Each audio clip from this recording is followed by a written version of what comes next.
Good evening. You've joined us right here on the India Development Debate. I'm Taneia Bhardwaj coming to you live from our Mumbai studios. Prime Minister Narendra Modi today has sounded the bugle for the 2019 general election as he gave an interview to ANI on the first day of the new year and aired his views really on issues that will possibly shape the battle for 2019. He touched upon the Mahagatbandhan, Ram Mandir, demonetisation, surgical strikes, Urjit Patel's resignation, pretty much everything that the government of late has been receiving brickbats for. Downplaying the Grand Alliance, he said it's going to be Janta versus the gathbandhan in 2019, and Modi is just a manifestation of public love and blessings. He said that the ordinance route for Ram Mandir can be considered only after judicial process is over, and highlighted that legal proceedings have slowed down as Congress lawyers were creating obstacles in the top court. He went on to praise former RBI Governor Urjit Patel, revealing for the first time on national television that Patel had actually expressed his desire to resign nearly 6 months ago, and there was no political pressure on him whatsoever. He refused to agree, though, that demonetisation was a shock, saying that the government had actually warned the people a year before to deposit black money and pay penalties, but very few came forward voluntarily. On surgical strikes, the Prime Minister admitted that Pakistan ko sudharne mein abhi aur samay lagega. On the backdrop of criticism of Prime Minister Modi's refusal to face the press, our politicians and experts then interpreting this interview. Is this an indication of what we will see the campaign pitch likely take fold in the months to come? That's really the topic of discussion this evening on this edition of the India Development Debate. And for that, let me introduce you to our panel tonight. We've got BJP spokesperson Narendra Taneja, Kumar Ketkar, who's a member of Rajya Sabha and spokesperson for the Congress, joins in. Political commentator Sanjeev Srivastava is with us. We've got economist Prasenjit Bose and ET Now's consulting editor Maithili Bhusnunmath is here with us as well. Good evening to each one of you, and a very, very happy new year. Thank you so much for sparing the time for us. Sanjeev Srivastava, let's kickstart the discussion with you. What did you make of the Prime Minister's first day, first show of 2019 in election year? The Prime Minister decides to set the agenda, if you like, by giving this rather exhaustive interview to ANI. What do you think prompted him?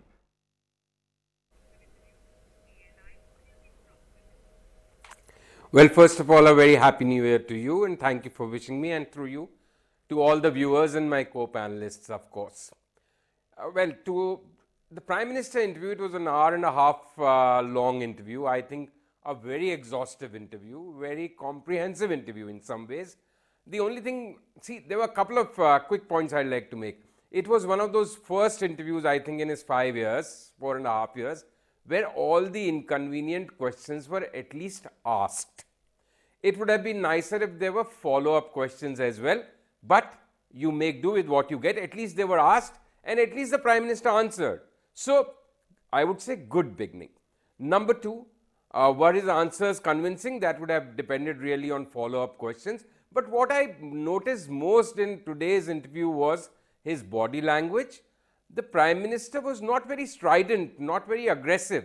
Now, is that because he's being defensive after the recent loss in state elections, or is that an attempt for an image makeover, an image changeover? Because I think the one thing which really put off a lot of people vis-a-vis Mr. Narendra Modi of late was his real or perceived arrogance. So, is he trying to be more modest, humble, more acceptable? Is he trying to come across as a more acceptable person?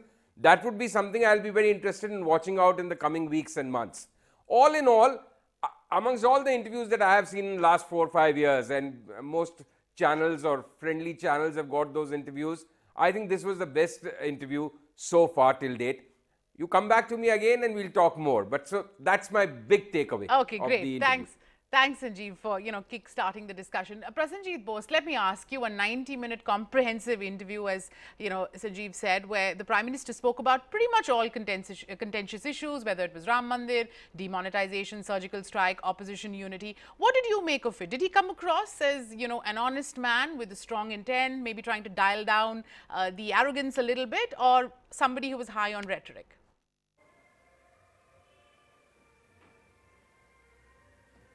I don't think so, because he may have touched upon several issues. Okay. But what substantively did he say on those issues? For instance, on demonetization, he just repeated that it was done to retrieve black money. The question is that whether black money was retrieved. We all know by now that it was not retrieved. It ultimately turned out to be a huge money laundering exercise, and all those notices that the income tax department was supposed to have sent, what has come out of that, how many people have been caught, the Prime Minister didn't say. On GST he said some rates have come down, but we all know that some rates have also gone up. So ultimately, what is the impact of the GST? How has it done? Has it met the government's revenue expectations? We don't know. He made a claim of having recovered 3 lakh crore of something which he didn't specify. If it is the NPA recovery he is talking about, I presume, because he said it in the context of those who had taken loans and were not repaying. If that is the case, I think it is a misleading figure, because I don't think that NPA recovery under this regime has touched 3 lakh crore. In fact, write-offs are over 4 lakh crore already. I think on the other issues like surgical strike, I think he is clearly wrong when he is claiming that after the surgical strikes, the fatalities or terrorist incidents have come down in Jammu and Kashmir. It's absolutely wrong. It has gone up. The statistics are very clear on that. I think that some of the things he said in terms of for instance, this health insurance thing, he said it's something that has just been rolled out. We don't know what the allocations are, how it is going to benefit the people. So I think the interview is pretty much about the performance of this Modi government, which is more about propaganda, about claims, without actually substantive outcomes. Okay, and I would not really think that this is a very honest performance. Sure. Okay, Prasenjit, we'll talk about each of those issues that you brought out. I will start, of course, by just getting opening comments from everybody. Mr. Kumar Ketkar, the Congress has of late been criticizing the Prime Minister of not talking to the press enough. In fact, recently during his book launch, you had Dr. Manmohan Singh saying, and I'm quoting him, that people say I was a silent Prime Minister. I wasn't the Prime Minister who was afraid of talking to the press. I met the press very regularly. Does the Prime Minister's interview somewhere put to rest the charge that he's afraid of speaking to the press? Sure, he may not have had answered all the questions the way you would have liked, but at least, he's speaking to the press. Well, to be honest, he was not talking to the press. He was talking only to one channel. He was not addressing a press conference. When we say he should address the press, it means a press conference where the journalists will ask counter questions, will ask supplementary questions. So this was not talking to the press. So this does not actually absolve him from the charge that he avoids press. And what Dr. Manmohan Singh said was absolutely right. And moreover, you were discussing honesty, whether he was honest in his answers. I think clever, to be clever does not mean to be honest. He was clever surely, but absolutely dishonest, and dishonest in many figures which are just mentioned. But apart from that, he did not even talk about the lynching that was going on. Lynching has been taking place for the first time in last 4 years. In earlier UPA regime, or there were of course violent cases, but not lynching as systematically and encouraged by the officials or by even the Chief Minister of Uttar Pradesh particularly. And even the Dalit beating in Gujarat in his own state. I think therefore he was not answering any question straight. He is very clever in obfuscating the issue, and therefore I think for his cleverness he can get even an Oscar award for the best acting on the TV, and it was certainly not an interview or interaction with the press. It was interaction with the ANI, and earlier also there was an interaction with ANI and some organized interviews. Organized interviews does not mean that it is interaction with press. Fair enough. But I think to his credit, Mr. Ketkar, you would agree that he did take on, what have come to become very contentious issues, and he did answer and, each one of them. But Mr. Taneja, let's bring it to you. This is the first time that we've also heard the Prime Minister talk about the Ayodhya issue. He says that an ordinance in the Parliament to build a Ram Mandir. No, general answers. Sure. Yes, Mr. Ketkar, I will come back to you. I was just getting general answers. No, but they were general and politically correct answers, which are actually, truism. Truism does not mean an answer. Sure, yes. And therefore, I think let us not give him credit for something which he did not have. All right, okay. Mr. Taneja, I was talking to you about the Prime Minister, and for the first time, him talking about the Ayodhya issue. He says an ordinance in Parliament to build Ram Mandir will be introduced only after the judicial process is over. Should we read this as a clear sign that the Mandir is going to be at the forefront of the BJP party's 2019 pitch? No, you see, the Prime Minister made it very clear. He was asked this question, he's explained the matter is with the Supreme Court. All he said were the Congress party lawyers being sent by the Congress party that they should not really go and kind of, try to do what they are trying to do, basically, so that the decision by the Supreme Court, either is complicated or is delayed. So I think he talked about that. But as far as the party is concerned and all that, we wait for the Supreme Court verdict first, and then party will take a call on the issue. But on the temple issue is very clear. It's not about what the Bharatiya Janata Party wants, it's what the people of this country want. The fact is the people of India want the temple there. Everyone. You see, except few Congress leaders, but otherwise the people of this country, they want the temple. So it's not only for the Bharatiya Janata Party. Being a political party with a kind of footprint that we enjoy across the country, of course we respect the the wish and will of the people. But we will take a call on that. As the Prime Minister has made it very clear that we will wait for the verdict of the Supreme Court, and we hope the Supreme Court will take up the issue as soon as possible and give a sufficient time so that they can come out with their view, their verdict on the issue. And after that, the government and the party will take a call on the issue. But as the Prime Minister explained in great details about his view is, what the government view is, how they look at the issue, also made an appeal. If you see the language, he made an appeal to the Congress party to understand it and to cooperate. He made an appeal in the best possible, the humblest possible language. So it's all there for everybody to see. Now we'll see how the Congress party react. We'll see how the issue, Supreme Court basically going to take up, and if, and what is finally the verdict of the whole thing. Only then the party will take a call on the issue. Maitli, let me come to you. Do you think this attempt to set the record straight, whether it was on Urjit Patel's resignation, the war within the RBI, or even defense of demonetisation, should have come much earlier?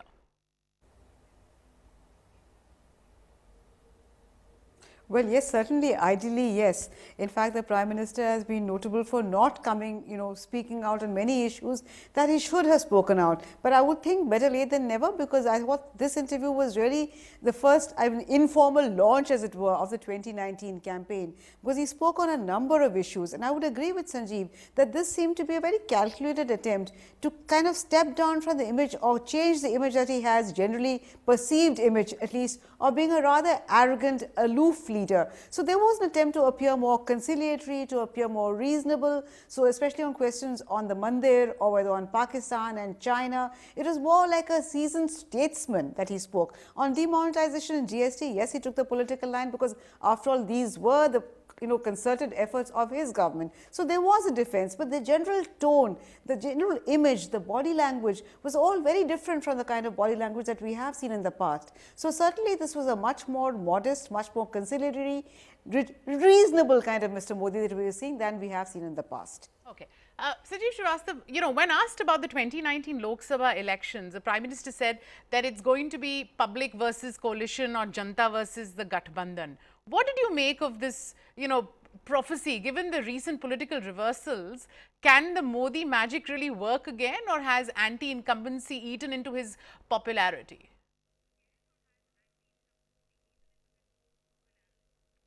Well, that's something we'll only know in 2019 when the election results are out. Obviously, Mr. Modi will like to believe, and he's trying to position this election as Modi versus the rest. Something along the lines of what Mrs. Gandhi did in 71, or what central big leaders who have their own kind of charisma and popularity try to position these elections as.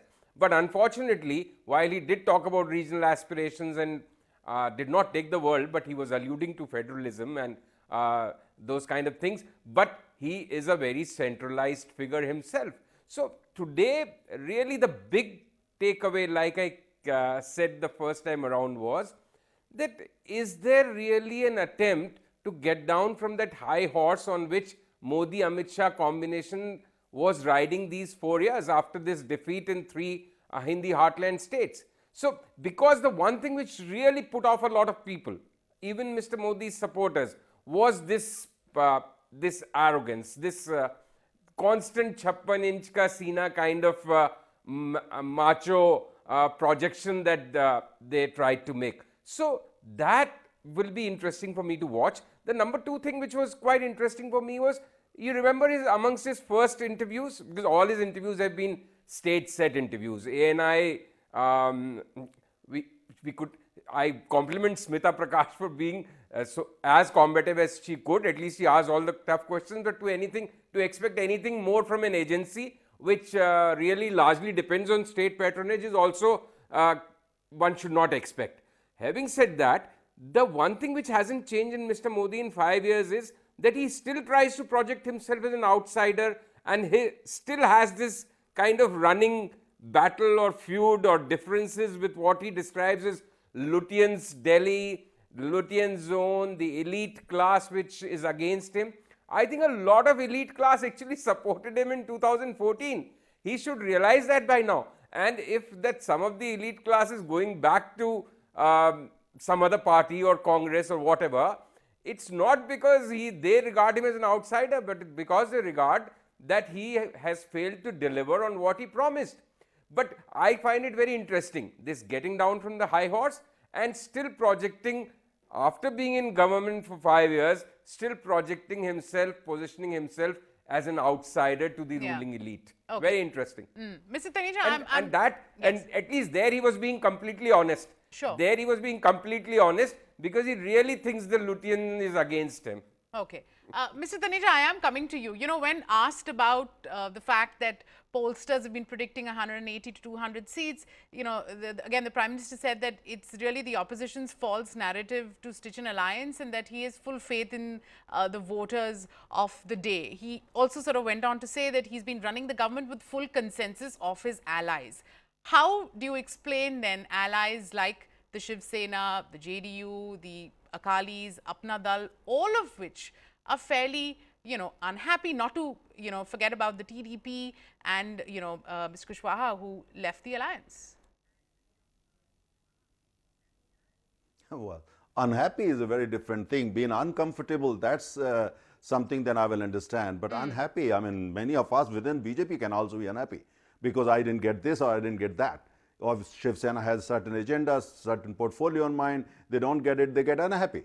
But that's, you know, when you have an alliance like NDA, so unhappiness is something you can deal with it. It takes just a couple of minutes, a couple of conversations, that's it. It's not, so that's what the Prime Minister was referring to. Otherwise, you look at NDA, you just have to switch on television channel and you follow that how aggressively JDU, for instance, spokesperson, defend NDA policies. In some cases, even BJP governments in different states. So that's the kind of coalition and the culture that we have. Sanjeev talks about the high horse. I sit at the party headquarters. I haven't seen any high horse there. I go to the Prime Minister office, all offices all the time. I haven't seen any high horse there. Or this to say that, you know, the Prime Minister also talked about it. There are a lot of people, including Sanjeev, they don't understand BJP. They don't, they believe, they sincerely think they do, but I bet they don't. Because there is no such thing. Arrogance, I can call anybody arrogant, anybody can call me an arrogant, because it's a subjective view. The question is that in Bharatiya Janata Party, so that's why I watched the interview very attentively. Yeah. Prime Minister was talking, you know, like a statesman, like the Prime Minister, but above all, to me, he was talking more like a genuine party karyakarta, who is concerned about the party, who is basically wants, you know, to do whatever the party can do for the country, for the country's growth. So that's how we look at it. But as I said, the problem, and Prime Minister referred to that, many people don't understand the party. And they have this view because they are used to this, you know, high command culture, one family and all that. So they look upon BJP with the same spectacles, that BJP is like a proprietorship, like Congress party is a proprietorship. If you are close to the proprietors, you get elevated to Rajya Sabha, Lok Sabha, ministership and all that. If you are not, even if you are a very sincere worker, you have no future. So you have to be, but in Bharatiya Janata Party, that's not how it works. So I think that he talked about that, but as far as the 180 club and all that, this is a fact that there is a Prime Minister referred to that, there's a set of people, and I know, I don't want to take their names, Sanjeev knows most of them, and I know personally most of them. There are set of people. They basically, you know, they are busy building the narrative now. We all know that, but that's okay in democracy. Okay. It happens, and we know it happens in the US, it happens in Britain, it happens even in Japan. So that's okay. Nothing. Right, Mr. I'm not Taneja. complaining about it. Mr. All I'm saying is that Taneja. there are people Okay, who are Mr. building No, 1 minute. narrative. I'd like And Mr. that's Ketkar to they- respond to that. But question. anybody Mr. who Ketkar, questions They are him, within their right to do that, so I have sure. no problem with that. Sanjeev, just give me a minute, please. Let me take it across to Mr. Ketkar. Mr. Ketkar, please do respond to that. You know, the Prime Minister has also made a very strong statement against the Congress and its, you know, dreams of stitching a coalition to take on the BJP in 2019. He said that, you know, allies are those who've come out of Congress after raising their voice against the Congress or emerge because of the Congress opposition. So when they approach the Congress sort of usurps them. How did you read this statement? It seems like some sort of a warning to, you know, Congress's potential allies to not enter into a coalition. Where is the question of Congress allies? I think he forgets even the contemporary history of his own party. Vajpayee had a coalition, and he is saying that such coalitions and such gathbandhans don't work. Vajpayee ran a coalition, his own gathbandhan, for full 6 years. And therefore to say that gathbandhans don't work and it is Janta versus me or whatever, I think that's a complete eyewash, because his own party, 1999 or 1998 rather to 2004 had a coalition, and many partners at that time who were with them and also the partners who were with him in 2014 have deserted him. Shiv Sena is confronting him, Chandrababu has left, you know, Kushaha has left, JDU was a big problem, JDU once left and came back. So therefore to say that it is coalition politics doesn't work and everything goes in his favor and as if he is the king, I think let us not go into that. He knows how to obfuscate the issue. He is clever, as I said, but cleverness does not mean honesty. He was lying through his teeth about all the figures. He did not mention that demonetization has miserably failed, and his so-called 59 crores or 59 minutes or whatever it is, 1 crore in 59 minutes, all that is to pacify the frustrations of these small and medium industries. And to say that the people of India want Ram Mandir as a top agenda is, I think, blasphemous statement, political blasphemy that is, because 31% people have only voted him, and they voted him not for Ram Mandir, they voted him for Vikas, and now suddenly they have realized that it is the people's wish, people's will that they want Ram Mandir. What about Vikas? Not a word about what actual Vikas has taken place in the entire interview. Not one word, actual Vikas, what Vikas has taken place. He talked about Sabka Saath, Sabka Vikas, but never gave a story about what actual Vikas is. And therefore to say that the interview was candid, the interview was honest, is all right. He was a good actor, as I said. Okay, Prasenjit Bose, you know, in also possibly the sharpest takedown of the Gandhis, the Prime Minister said that the first family was out on bail on graft charges. You've got the PM saying this on one hand. On the other hand, you've got, you know, the Congress President, Rahul Gandhi, sort of steady drumbeat pretty much all of last year on how Chaukidar chor hai. Are these personal attacks just counterproductive?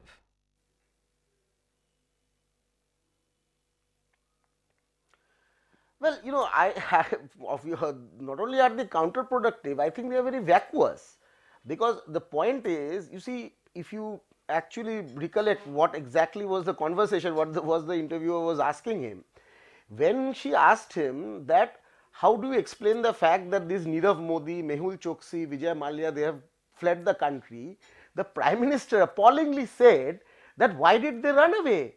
They ran away, and he is now trying to claim as if it was a success of Mr. Modi and this government that they ran away. They ran away because of because of your laxity or because of your complicity, and you have not been able to retrieve any money from them so far, and now you are claiming that to be a success. Yeah. So I think that, you know, when you actually have nothing to show as a substantive achievement of your government, you indulge in vacuous, you know, tutu meme, and that is what the Prime Minister is doing. Now, you know, the Congress party will have to answer for what the allegations are and what exactly the Congress, etc., are culpable of. The point here is that, you know, when it comes to taking action, all the scams that we saw, the 2G scam, the CWG scam, the coal scam and so on, how many people have been punished? How many people have been actually brought to book in terms of black money, how many people have been brought to book in terms of willful defaulters of the public sector banks, of the loan frauds. I think that there is absolutely nothing for this government to show in terms of, you know, taking action against corruption. On the top of it, on Rafale, which is a very, very serious allegation, what did the Prime Minister have to say? Two things. He said the Supreme Court has just said, you know, and we all know that the Supreme Court order itself is not a very, you know, there is a serious question on the order because it refers to a CAG report which has not come yet. But he is just hiding behind the Supreme Court order and claiming that I am honest. But what about the facts? What about the fact that this contract was changed, that there was one public sector company which was, you know, chucked out of the contract, another private sector company which was brought in? He is trying to dodge those uncomfortable questions by invoking Make in India. Now, if you are talking about Make in India, then you substantively have to come out with some facts and figures about what exactly Make in India has led to. It is not about one defense contract. If Make in India is only about Anil Ambani's company getting one offset contract, then you know, I mean, what kind of a Make in India are we talking about? Sure. How exactly has he benefited? Has this regime, 4.5 years old regime, benefited Indian manufacturing? Has the manufacturing sector really, you know, grown or done well under his regime? I think his entire thing, you know, be it on economic policy, be it on other policies, they are short on facts. I think that's the main point. What are the facts? What are the claims? Exactly what is the Prime Minister really saying? What has he achieved? And I would like the BJP spokesperson to respond to that. Of course, we'll give Mr. Taneja, you know, a chance to respond to that. But Maithili, you know, I wanted to spend a little time with you and Sanjeev about the defense that was laid out for demonetization. You know, now many would argue, Maithili, this is for you. Many would argue that it's almost like the government is living in denial about, you know, what sort of a blow demonetization dealt to, you know, the country.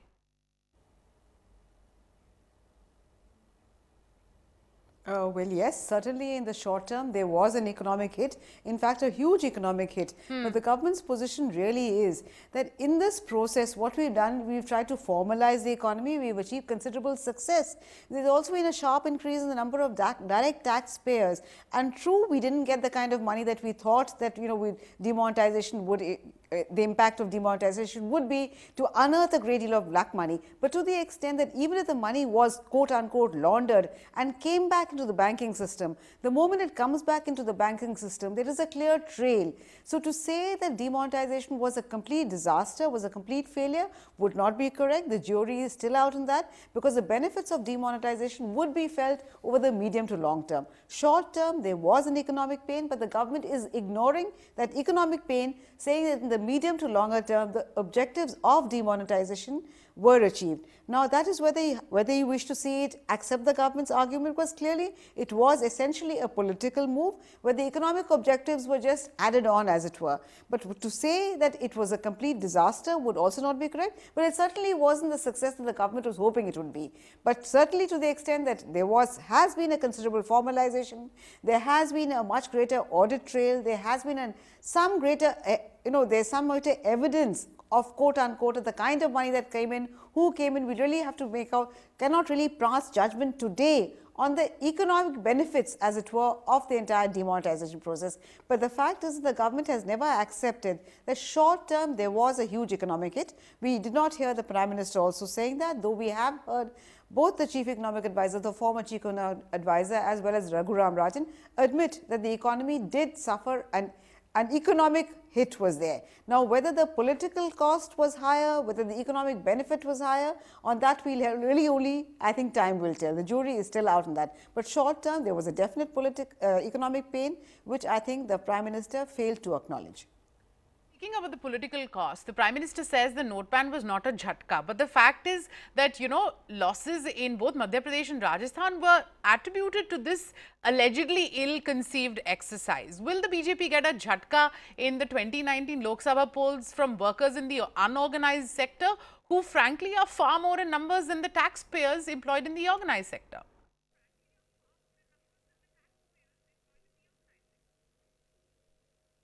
Are you asking me? Yes, Sanjeev. Okay. See, I think Maithili understands economics much better than I do. But my take is today the Prime Minister actually was actually accepted that there was a short-term hit when he said even when Manmohan Singh ji brought about his reforms, there was a fall in GDP, which I don't remember whether it was a true statement or an incorrect statement, but at least that was his way of saying that okay, we also had a short-term hit. And frankly, he had no defense for demonetization. And to the best of my knowledge, I don't know of many people or anybody, frankly, who lost money, who had any kind of unaccounted money and who lost out. There was a conversion charge which people paid, and today the parallel economy is as much thriving as it was, maybe a little less or a little more, because I am not such an authority on that, but it is very much there, back in circulation. So demonetization has been a failure in my opinion. Long term, maybe I'll stand corrected, but as of date, I think it's a failure. But its political cost, the BJP has not had to bear much, because in the immediate flush of demonetization, 5 months down the line, UP was a resounding win. And I think in Rajasthan, in Madhya Pradesh and Chhattisgarh, demonetization was not such a big issue on the ground. It was farm distress, local incumbency, joblessness, and demonetization was one of the many issues which was discussed. I'll again come back to my point again with your permission very briefly, that why was the Prime Minister not aggressive and strident today? You know, the question, Smita Prakash did ask a couple of very leading questions when she said Rahul Gandhi says Chaukidar chor hai, but Prime Minister did not take that bait. He remained fairly sanguine about it and calm about it. He said, I won't use that kind of language. On Gabbar Singh tax also, he was fairly composed. So my biggest surprise of the day was, is he being defensive after being stunned by the 3 losses in Madhya Pradesh, Rajasthan and Chhattisgarh? Or is there a calculated recalibration of his approach, trying to project himself as an elder brother or a father figure man next door? So that, I'll come back to the same point, sorry.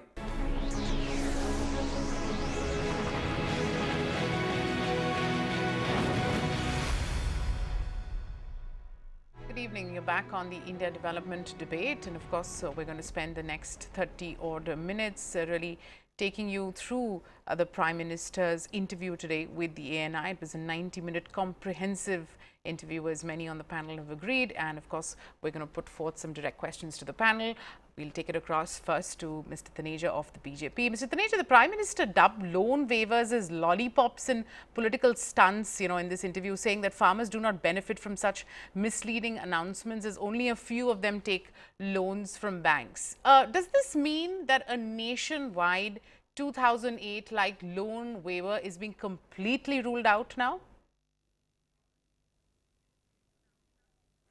You see, the Prime Minister made it, if you really listen to that part of the interview, made it very clear that as a philosophy, Bharatiya Janata Party doesn't subscribe to it. Basically, he says the question is that you give a loan waiver and 5 years down the line, the farmer is back to the square one again. He's in the same situation. So the Prime Minister tried to explain, you know, there, in quite details, in fact, how idea is basically the BJP idea or his government idea is to kind of build a kind of system so that farmers don't need this kind of waiver. So they have a kind of more, you know, sustainable economy, and that's precisely the focus of the government. We keep on saying we are focusing on farmers, but we are transforming the rural economy as a whole by taking roads there, irrigation facilities, LPG connections, electricity, roads and all kind of things, so that, you know, they can become more sustainable. The economy of the rural India can be more sustainable, and of course farmers will be the first frontline beneficiary of that. Today what we are facing, and that the Prime Minister talked about, is the actually surplus production. That's what it is, surplus production. That's what has become now the main issue, what is being kind of, you know, projected as agrarian crisis, agrarian issue, but surplus production. And that's again a result of the government policy, because we have been given all kind of incentives to farmers and for the development of the rural economy. So it was in this context that the Prime Minister was talking about. Even earlier, when Uttar Pradesh government, they decided to go for loan waiver, that was the decision of the, Bharatiya Janata Party government of Uttar Pradesh. Nothing to do with the central government. Center made it very clear that we don't think there's a sustainable solution. So that's the Prime Minister explained the overall philosophy, because we have seen that, how, for instance, in Uttar Pradesh, the government of Samajwadi Akhilesh Yadav, they say we did so much for the farmers. If they did so much for the farmers, how come one of the first things we had to do was to actually go for the loan waiver? Why? So that we don't get into that kind of situation, because self-respect of farmers is very important, and comprehensive, advancement of the rural economy, that is our top priority. So that's basically what he was focusing on. But I want to point out one thing to what Sanjeev said, about the Prime Minister, body language and all that. You see, this was an interview ANI has approached, and this was an interview on the, occasion of the new year. Yeah. So in terms of whether you can, Sanjeev is a journalist, a television journalist, so he's reading language and everything. I have interviewed thousands of people when I was a journalist, literally thousands of people. It all depends on, story, occasion, this and that, and there's so many things. So if you want to read into that, that's fine. But the Prime Minister, I want to say that that's why he talks. To me, he looked that's why he talks. When we go and interact with him, that's how normally he talks. You see, he's very calm, very composed, and very, good at communication, takes his own time, sometime when the issue is something that requires kind of more pondering and so on and so forth. So that's him. So when I was watching the interview, to me it looked like I was sitting in front of him. I was only trying to say, I was only trying to say that he was coming across as more friendly and accessible. If you find that also objectionable, well, God help the BJP.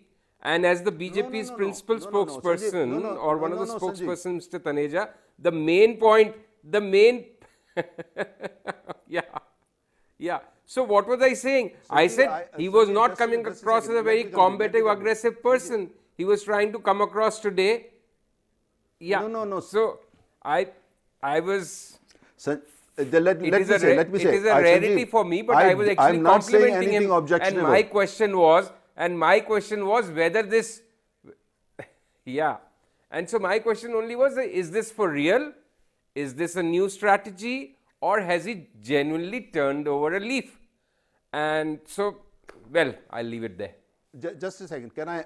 Yes, please go ahead, Mr. Taneja. Yeah, Sanjeev, all I'm saying, I'm not saying no. Yeah, No, I'm saying no objection, Sanjeev, no objection whatsoever. I was just very friendly reaction to what you were saying, Sanjeev. No, I'm not, don't take it that way. All I'm saying is that you were observing, and I was just basically commenting on that. Absolutely no objection. It's a very friendly reaction, a warm reaction. Take it that way. It's the first day of the year. All right. Okay. I'm glad we've settled that. You are an old dear friend. Okay, Mr. Ketkar, let's go back to, farm loan waivers. Yes, Mr. Ketkar, let's go back to farm loan waivers. Now, it's clear that it's no panacea. Many would say it's a band-aid solution. And yet you have the Congress president insisting that, he will not let the Prime Minister sleep till he waives off all farm loans. If I can just quote to you a line from the Niti Aayog report that was recently put out, which said that only 10 to 15% of farmers have benefited from a loan waiver, and in many states, not even 25% of the farmers avail of institutional credit. From a Congress party point of view, why are you insisting on a nationwide waiver at all?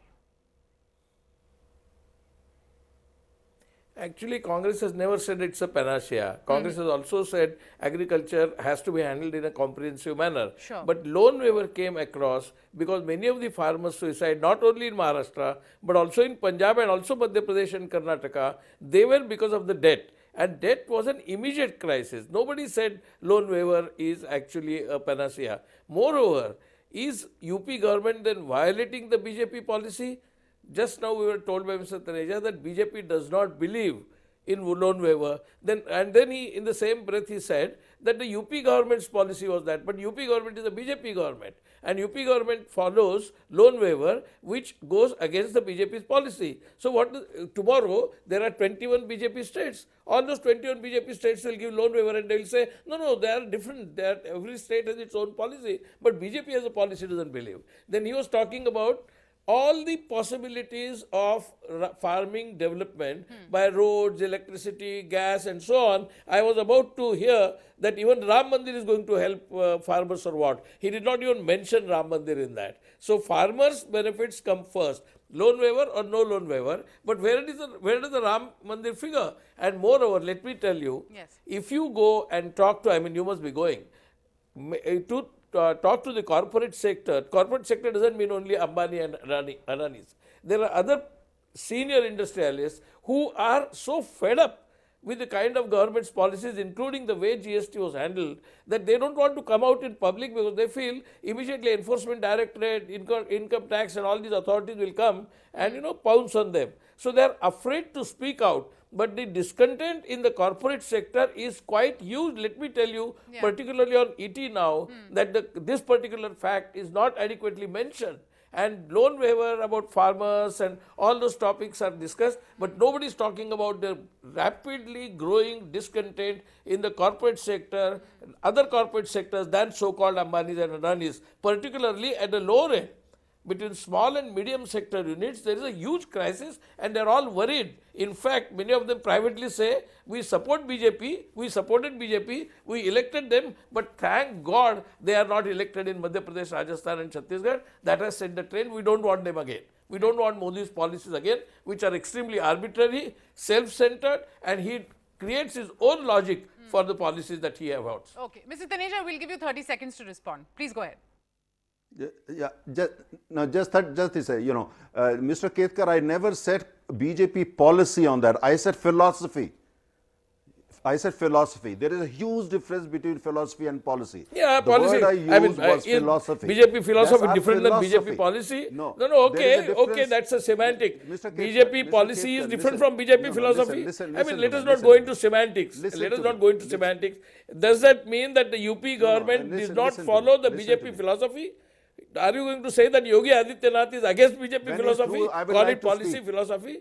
Is Yogi Adityanath against BJP philosophy? And he considers Ram Mandir more important than farmers' issues? What are you saying here? Come on. I mean, there is limit to obfuscation of the argument. Are we having that kind of debate which you see on a couple of channels? So let's take it across to Maithili. Where, one is speaking, then you respect. Okay, you respect. Don't interject like Mr. Ketkar is doing. He's probably used to those channels. Right, Maithili, let's weigh in on this. We were talking about farm loan waivers. And for the fiscal, it's good news because the Prime Minister seems like he's not in favor of a nationwide loan waiver. It's going to be left to the states. But, given that structural changes will take time, something that even last week on the India development debate we talked about, and it's not change in agriculture that's going to come about in months, it's going to take years. Do you think, again, there will be a political cost for the government to pay here if it were not to waive off farm loans? Well, we'll have to wait and see, because remember, agriculture is also essentially a state subject. So it is a fact that yes, the Prime Minister might have said that he's not in favor of farm loans, but let's not forget that in the UP, it was the BJP party which did announce that they would waive off farm loans, and that set off the race to the bottom. Yes, the Congress party is far more guilty because they did announce a nationwide waiver in 2008, which eventually cost the exchequer something in the range of 71,000 crores. So both the BJP as well as the Congress party are guilty of looking for short-term solutions to what are essentially long-term issues in agriculture. The agriculture sector is suffering today because successive governments have really neglected the agriculture sector and have not done the kind of reforms in agriculture that we saw in the case of industry. The fact remains that ultimately today the situation is that almost 60% of the population is dependent on the farm sector, and the farm sector contributes only 17% of GDP. So we need to have a multi-pronged approach to cure the ills of the farm sector. Unfortunately, it's much easier to look for short-term solutions, go in for things like waivers, and by saying that it's the state governments who do it doesn't really absolve either the center or the states of the problem, because when we talk of the center state together, we're talking of the government together. The deficit of the country as a whole, whether it is waived by the center or by the states, and with the states are led by the BJP, it really doesn't absolve the central government also of the problem. So I think the issue really in agriculture is far more deep-rooted. Sure. We need a multi-pronged approach, but unfortunately both parties, and the Congress is more to blame because they've been in charge for a longer period in independent India than the BJP, but I think both parties need to sit down and realize the fallacy and the folly of going in for short-term solutions, treating situations symptomatically when you need to look for a deeper cure. Okay. Prasenjit, let's talk about GST. You know, the Prime Minister says that his government is in favor of bringing construction-related material in the 5% slab. How helpful will this be to spur demand in real estate? And do you suspect that a lot of these quick changes in GST are coming more due to, you know, political pressure? Because, you know, we must tell our viewers that the impact of a cement rate reduction will be something like 10,000 crore rupees.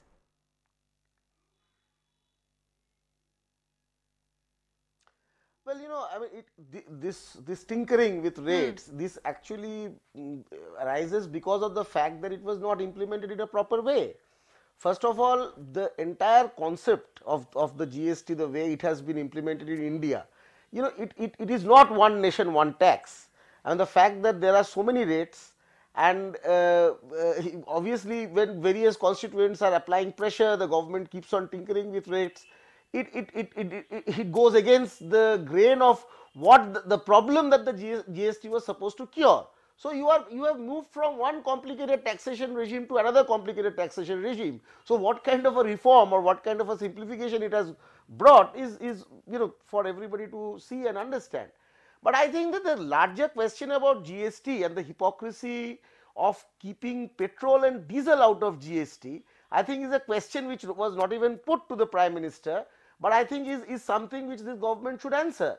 I mean, you are talking about, you know, one essential commodity which is still being taxed at very, very high rates, and till petrol and diesel are kept out of GST, I think this entire claim of, you know, having a simplified indirect taxation regime, you know, it falls flat. But, you know, let me link it to the earlier issue you were discussing, because I have a thing or two to say on that. Sure. The reason why I think the Prime Minister today is saying that, you know, he does not favor a loan waiver is not because of the reasons. I think the BJP spokesperson is saying that, you know, some peculiar contradictory thing, that philosophically the BJP doesn't believe in loan waiver, but the UP government of the BJP believes in loan waiver. No, I think the Prime Minister would have perhaps been happy to have announced a loan waiver, but he doesn't have the fiscal latitude for doing that, precisely because the revenue projections of this government, including that from the GST, has actually not materialized. And that itself shows that, you know, both on the revenue front as well as on the expenditure front, you know, whenever you are talking in terms of doing something to agriculture, you know, even demonetization actually, you know, because agriculture is basically a cash intensive sector. Sure. So demonetization really hurt the farmers. It hurt you know, it came in during a harvest season. It hurt the farmers in a big way. What exactly did this government do substantively in terms of the agriculture sector, not in terms of building toilets in rural areas, because one doesn't know how toilets contribute to raising farm income. Prasenjit, it's a race against time, so I just want to quickly ask one question to Sanjeev, and that, Sanjeev, is about, you know, what you heard the Prime Minister say as far as the Pakistan policy is concerned. He said, "Ek ladai se Pakistan sudhar jayega, ye sochna bahut badi galti hogi." How should we be reading this? Should we be sort of gearing up for a more muscular Pakistan policy, culminating maybe in, you know, some more decisive action?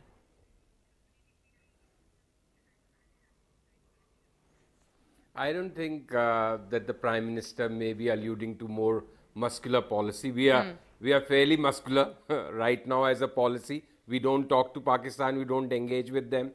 And I don't think there is any scope for any kind of adventurism on foreign policy front in today's global scenario. So I think he actually meant that, and since he talked about from 1947, we have engaged in so many conflicts and wars and then Kargils, that he was, I think, stating what is a known fact. Very quickly, I'll just sum up the interview. I still think that the Prime Minister was not categorically answering or taking on the question of defeats in the 3 North Indian states in a very convincing manner, because of which perhaps he was a little bit subdued, because the interviewer started the interview with that question only, the recent losses in 3 states, and that perhaps set the tone for the entire interview, where the Prime Minister was first defensive and then he never actually came back to being combative and aggressive, which is a very solid Narendra Modi style of politics. Now, whether that spirit will continue and spill over till this elections, till the national elections, is something which I will be very keenly looking out to watch. But the defeat in these 3 states, how the BJP is going to combat that, that is something which the Prime Minister did not really dwell upon that in any big detail, and I think that is the biggest political takeaway from this interview. All right, Sanjeev, with that, I've completely run out for time on this debate. So thank you, each one of you, Narendra Taneja, Kumar Ketkar, Sanjeev Srivastav, Prasenjit Bose and Baisli Bhusnunmath, for taking the time out this evening, joining in on the India Development Debate here on ET Now. Thanks so much for watching.